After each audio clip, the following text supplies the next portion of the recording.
Það er þannig, heyrðu, svo í lokin, skemmtilega frétt hérna frá Danmörku eða svona, þetta er sem sagt Miss Universe sem að fjall í skaut ungfrú Danmörku að þessu sinni og hinn 21 árs gamla Victoria Kjær frá Danmörku stóð uppi sem sigurvegari í ungfrú alheimi 2024, keppnin er haldin í 2023 bla bla bla bla og það sem er náttúrulega áhugavert þarna og athugavert er að þarna erum við konur með sko venjulega konu sem er sko með leggöng væntanlega, hún er ekki með slátur undir sér, hún er ekki yfirþyngd líka eins og hefur verið núna undanfarið, body positivity hreyfingin hefur fengið mikið fyrir sinn snúð í þessum keppnum undanfarið og þetta hafa mikið verið sko transkonur karlar í kjólum sem hafa verið að sigra en white supremacy, þú veist, einaldar hugsun í gangi í Danmörku, eitthvað hvít cis-kona með ljóst hár og blá augu getur unnið. Hvað er að þessu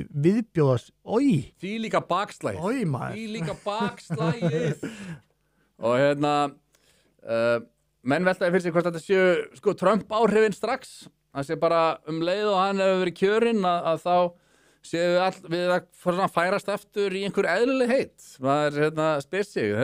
Þetta er allavega þetta er mikil tíðindi og Elon Musk benti einmitt á að nýji pressekretarinn eða talsmaður Hvíta hússins sem eru þessar áhrifamiklu konur undanfarin ár sem hafa staðið í stafninu í Hvíta húsinu að svara blaðamönnum. Hann segir, I can't believe this is Trump's new press secretary. Við skulum sjá hana. Erum við að sjá einmitt einnig alvöru konu. Hún er ekki með skegg og eistu þessi. Það er alveg ljóst. Það er eitthvað mikið gott að gerast. Heimurinn er einhvern veginn að verða smá eðlilegur aftur og ný. Og ég sá hana reyndar þessa í fullum klæðum í pallborði á CNN þar sem hún var að taka CNN þáttastjórnanda algjörlega í bakaríð. Þetta verður spennandi. Jón Hörð með bein í nefinu og glæsilega þokkafull ung kona sem að hefur verið valin í þetta starf, þetta ábúða mikla starf sem að hún, ég man ekki hvað hún heitir sem var með Biden, hún var ræðileg. Já, hún var alveg. Svarta þarna með hullurnar sko. Hún var bara...